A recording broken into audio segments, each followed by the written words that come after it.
અમરેલી જિલ્લામાં કમલમની ખેતીમાં વધારો થયો છે। જિલ્લામાં 90 હેક્ટરમાં કમલમની ખેતી થઈ રહી છે। ત્યારે બાગાયતી પાકમાં સૌથી વધારે આ પાકમાં સહાય આપવામાં આવે છે અને 4 લાખ સુધીની સહાય આપવામાં આવે છે। અમરેલી જિલ્લામાં સૌથી વધુ કેસર, કેરી, ડ્રેગન ફ્રૂટ અને જામફળનું વાવેતર કરવામાં આવે છે। બાગાયતી પાકમાં ડ્રેગન ફ્રૂટમાં સૌથી વધારે સબસિડી આપવામાં આવે છે। 4.50 લાખ સબસિડી આપવામાં આવે છે અને નાયબ નિયામક જે.ડી. વાલાએ જણાવ્યું હતું કે ભાવનગર જિલ્લાના ખેડૂતો પરંપરાગત ખેતી છોડીને બાગાયતી પાકની ખેતી કરી રહ્યા છે અને બાગાયતી પાકની ખેતી કરી લાખો રૂપિયાનું ઉત્પાદન મેળવી રહ્યા છે।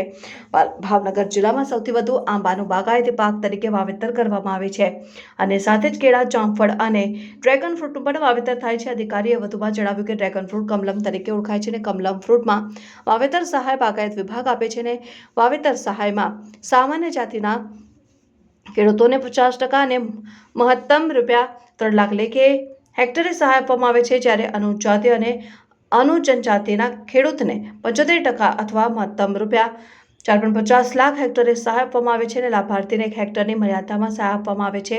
પ્રથમ વર્ષે કમલમ ફ્રૂટમાં સિમેન્ટના પોલનો ખર્ચ ₹3,33,300, જ્યારે પ્લાન્ટિંગ મટીરિયલનો ખર્ચ ₹1,55,540 એમ મળીને કુલ ખર્ચ ₹4,88,840ને ધ્યાને લઈ સામાન્ય જાતિના ખેડૂતને 50% અને મહત્તમ ₹2,44,420 અને અનુજનજાતિના ખેડૂતને 75% લેખે ₹3,66,630 આપવામાં આવે છે।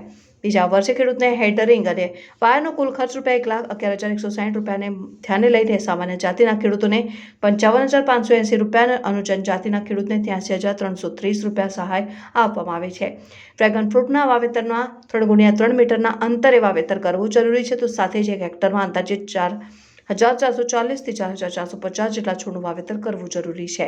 યોગ્ય અંતરે દવા, ખાતર અને સારી માવજત કરવામાં આવે તો 20 થી 30 ટન પ્રતિ હેક્ટરે ઉત્પાદન થાય છે।